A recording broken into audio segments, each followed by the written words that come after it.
નમસ્કાર મિત્રો, તમારું સ્વાગત છે દીક્ષિત સરની યુટ્યુબ ચેનલ્સમાં। તો મિત્રો, જો તમે ફૂડ સેફ્ટી ઓફિસર બનવા માંગતા હો તો આ વિડીયો સ્કીપ ના કરતા આ વિડીયો ખાસ છેલ્લે સુધી જોજો, કારણ કે આ વિડીયોઝમાં આપણે એક્ઝામમાં 100% આવે તેવા ક્વેશ્ચન જ જોવાના છે। તો ચાલો મિત્રો, તમારો ટાઈમ વેસ્ટ કર્યા વગર આપણે ક્વેશ્ચન સ્ટાર્ટ કરીએ છીએ। તો મિત્રો, અહીં ફર્સ્ટ ક્વેશ્ચન છે, ખાદ્ય પ્રયોગશાળાઓને કોણ માન્યતા આપે છે? ઓપ્શન એ રાજ્ય સરકાર, option B food authority, option C જિલ્લા collector, option D municipal corporation. તો મિત્રો રાઈટ આન્સર શું આવશે? તો મિત્રો રાઈટ આન્સર શું આવશે? Food authority, that means the option B. Next question મિત્રો આપણે જોઈએ છે, NABL નું સંપૂર્ણ નામ શું છે?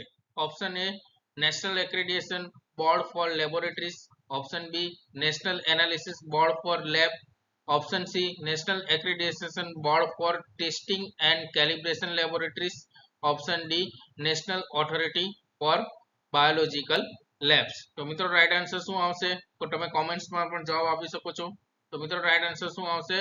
Option C national accreditation board for testing and calibration laboratories. Next question આપણે જોઈએ છે મિત્રો, રેફરલ ફૂડ લેબોરેટરી કોણ સ્થાપિત અથવા માન્યતા આપે છે? તો મિત્રો ઓપ્શન એ રાજ્ય સરકાર, option B food authority, option C food safety officer, option D court. તો મિત્રો રાઈટ આન્સર શું આવશે? કોમેન્ટ્સ બોક્સમાં તમે જવાબ આપી શકો છો મિત્રો। તો રાઈટ આન્સર શું આવશે? Option B food authority. Next question, food safety audit માટે સંસ્થા અથવા એજન્સીને કોણ ઓળખે છે? ઓપ્શન એ જિલ્લા panchayat, option B food authority, option C municipal body, option D NABL। તો મિત્રો રાઈટ આન્સર શું આવશે? Option B food authority. Next question, ખાદ્ય વિશ્લેષકની નિમણૂક કોણ કરે છે? Option A food authority, option B food safety commissioner, option C રાજ્યપાલ, ઓપ્શન ડી કોર્ટ। તો મિત્રો રાઈટ આન્સર શું આવશે?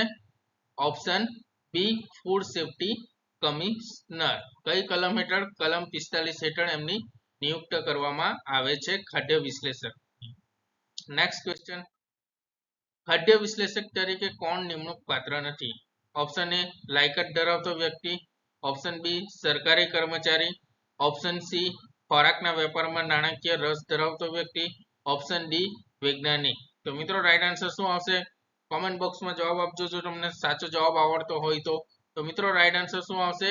ઓપ્શન સી ખોરાકના વેપારમાં નાણાકીય રસ ધરાવતો વ્યક્તિ। તો મિત્રો જે પણ વ્યક્તિ ખોરાકના વેપારમાં નાણાકીય રસ ધરાવતો હોય તે વ્યક્તિ ખાદ્ય વિશ્લેષકની નિમણૂકને પાત્ર નથી। નેક્સ્ટ ક્વેશ્ચન આપણે જોઈએ છે, ફૂડ એનાલિસિસને નમૂનાનો વિશ્લેષણ રિપોર્ટ કેટલા દિવસમાં આપવો જોઈએ? તો મિત્રો આ ક્વેશ્ચન એક્ઝામ માટે ખૂબ IMPs છે। અહીં ઓપ્શન જોઈ લો, ઓપ્શન એ 7 દિવસ, ઓપ્શન બી 10 દિવસ, ઓપ્શન સી 14 દિવસ, ઓપ્શન ડી 21 દિવસ। તો મિત્રો રાઈટ આન્સર શું આવશે? ઓપ્શન સી 14 દિવસ। જો નમૂનાનું વિશ્લેષણ 14 દિવસમાં ન થાય તો શું કરવું?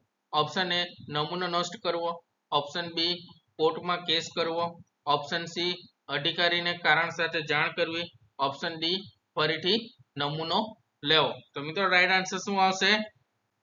કોમેન્ટ બોક્સમાં તમે જવાબ આપી શકો છો। તો મિત્રો રાઈટ આન્સર શું આવશે? ઓપ્શન સી અધિકારીને કારણ સાથે જાણ કરવી। ફૂડ સેફ્ટી ઓફિસર નમૂનાને કેટલા ભાગોમાં વહેંચે છે? તો મિત્રો આ ક્વેશ્ચન પણ એક્ઝામમાં 100% આવવાની શક્યતા છે અને વારંવાર પૂછાઈ ચૂક્યો છે। તો અહીં આપણે ઓપ્શન જોઈએ છે, option A 2, option B 3, option C 4, option D 5। તો મિત્રો રાઈટ આન્સર શું આવશે? Option C 4। તો ફૂડ સેફ્ટી ઓફિસર નમૂનાને કેટલા ભાગોમાં વહેંચે છે? 4 ભાગોમાં વહેંચે છે। તેમાં એક ભાગ કોની આપે છે? ફૂડ એનાલિસિસને, એક ભાગ ફૂડ બિઝનેસ ઓપરેટર માન્યતા લેબમાં મોકલે છે અને 2 ભાગ કોની પાસે હોય છે? ડેઝિગ્નેટેડ ઓફિસર, ધેટ મીન્સ નિયુક્ત અધિકારી। તો મિત્રો અહીં રાઈટ આન્સર શું આવશે? Option C 4। નમૂનાનો એક ભાગ કોને મોકલવામાં આવે છે? તો મિત્રો આપણે હમણાં જ ચર્ચા કરી ચૂક્યા છે। અહીં ઓપ્શન આપ્યા છે, option A court, option B food analysis, option C police, option D ગ્રાહક। તો મિત્રો રાઈટ આન્સર શું આવશે? Option B food analysis. Next question, નમૂના લેવા પહેલા શું આપવું જરૂરી છે? ઓપ્શન એ રસીદ, option B notice, option C licence, option D tax. તો મિત્રો રાઈટ આન્સર શું આવશે? કોમેન્ટ બોક્સમાં તમે જવાબ આપી શકો છો. તો મિત્રો રાઈટ આન્સર શું આવે છે? Option B notice. જો નમૂનાના રિપોર્ટમાં વિસંગતિ હોય તો શું કરવું? ઓપ્શન એ નમૂનો લેવો, નવો નમૂનો લેવો, ઓપ્શન બી કેસ બંધ કરવો, ઓપ્શન સી રેફરલ લેબમાં મોકલવો, ઓપ્શન ડી દંડ કરવો. તો મિત્રો રાઈટ આન્સર શું આવશે? આ ક્વેશ્ચન પણ એક્ઝામની દ્રષ્ટિએ ખૂબ આઈએમપી છે અને 100% આવવાની શક્યતા છે. તો મિત્રો રાઈટ આન્સર શું આવશે? ઓપ્શન સી રેફરલ લેબમાં મોકલવો. અને મિત્રો જો રેફરલ લેબ્સનો જે નિર્ણય આવે તે ફાઇનલ નિર્ણય ગણાશે. પછી તમે એ નિર્ણયને કોર્ટમાં કેસ પણ નહીં કરી શકો છો. નેક્સ્ટ, આયાત કરેલા ખાદ્ય પદાર્થના નમૂનાનો રિપોર્ટ કેટલા દિવસમાં આપવો? ઓપ્શન એ 3 દિવસ, ઓપ્શન બી 5 દિવસ, ઓપ્શન સી 7 દિવસ, ઓપ્શન ડી 10 દિવસ. તો મિત્રો રાઈટ આન્સર શું આવશે? કોમેન્ટ બોક્સમાં જવાબ આપી શકો છો. તો મિત્રો રાઈટ આન્સર શું આવે છે? ઓપ્શન બી 5 દિવસ. તો મિત્રો આ ક્વેશ્ચન પણ ફૂડ સેફ્ટી ઓફિસર માટે ખૂબ જ આઈએમપી છે અને ઘણીવાર પૂછાઈ ચૂક્યો છે અને 100% આવવાની શક્યતા છે. નેક્સ્ટ ક્વેશ્ચન, જો નમૂનાનો તૂટેલો અથવા અયોગ્ય હોય તો શું કરવું?